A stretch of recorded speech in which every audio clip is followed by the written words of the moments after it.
तर हा ऐतिहासिक विजय असं म्हणत पंतप्रधान मोदी यांनीही भारताच्या लेकींचं कौतुक केले। भारतीय महिला संघानं विश्वचषकावर नाव कोरलं आणि त्यानंतर पंतप्रधानांकडून या टीम इंडियाचं कौतुक करण्यात आलंय। भारतानं दक्षिण आफ्रिकेचा पराभव केल्यानंतर खास ट्विट पंतप्रधानांनी केलंय।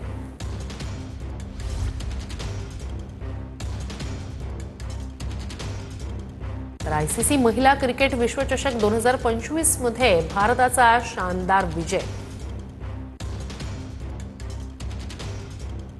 अंतिम सामन्यातील त्यांची कामगिरी उत्तम कौशल्य आणि आत्मविश्वासाने भरलेली होती। संपूर्ण स्पर्धेत संघानं असाधारण टीमवर्क आणि दृढनिश्चय दाखवला। आमच्या खेळाडूंचं अभिनंदन असं ट्विट पंतप्रधान नरेंद्र मोदी यांनी केलंय। हा ऐतिहासिक विजय भविष्यातील विजेत्यांना खेळात रस घेण्यास प्रेरित करेल असा विश्वास सुद्धा पंतप्रधानांनी व्यक्त केलाय।